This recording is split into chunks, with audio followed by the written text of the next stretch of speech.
Vacation ആയതുകൊണ്ട് ഹോസ്റ്റലിൽ എൻ്റെ റൂമിൽ ഞാൻ ഒറ്റയ്ക്കാട്ടോ. ഒറ്റയ്ക്ക് ഇരിക്കുമ്പോഴല്ലേ നമ്മൾ നമ്മുടെ പ്രിയപ്പെട്ടവരെ കുറിച്ച് ഒരുപാട് ഓർക്കുക. എൻ്റെ അമ്മയും അച്ഛനും ഇപ്പം എൻ്റെ ഓപ്പയുടെ അടുത്താ. 3 മാസമായി ഞാൻ അവരെ കണ്ടിട്ട്. ഞങ്ങൾ യാത്ര പറയുമ്പോൾ അമ്മ എന്നോട് പറഞ്ഞത് ഒറ്റ കാര്യമാണ്, സന്തോഷമായിട്ടിരിക്കണേന്ന്. ഇനി ഞാൻ വിളിക്കുമ്പോഴോ അമ്മയ്ക്ക് കുഞ്ഞില്ലാഞ്ഞിട്ട് ഒരു സന്തോഷവും ഇല്ലാന്ന് നമ്മുടെയൊക്കെ അമ്മമാരുടെ പോലെ എൻ്റെ അമ്മയും പറയും.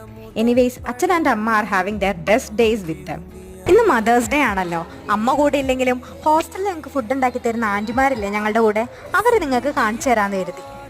നമ്മുടെയൊക്കെ അമ്മമാരുടെ പോലെ ഇവരും കുടുംബത്തിന് വേണ്ടിയിട്ടാട്ടോ ജീവിക്കുന്നത്. വീട്ടിൽ പോകാൻ തോന്നാറില്ലേ? വീട്ടിൽ പോകണമെന്നുണ്ട്. പോയാൽ അമ്മയും കുട്ടികളെയൊക്കെ കാണാൻ അവരോടൊപ്പം സന്തോഷത്തോടെ ഇരിക്കണം എന്ന് ആഗ്രഹമുണ്ട്. പിന്നെ ഇവിടെ നമുക്ക് സന്തോഷം ഇല്ലാന്നല്ല, ഇവിടെ അനേകം കുട്ടികളുണ്ടല്ലോ, അവർ നമ്മുടെ ഒരു സന്തോഷമാണ്. എൻ്റെ അമ്മ എൻ്റെ ബെസ്റ്റ് ഫ്രണ്ടാണേ.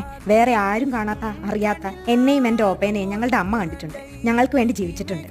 പിന്നെ മദേഴ്സ് ഡേക്ക് മാത്രമല്ല കേട്ടോ ഞാനിതൊക്കെ ഓർക്കുന്നത്.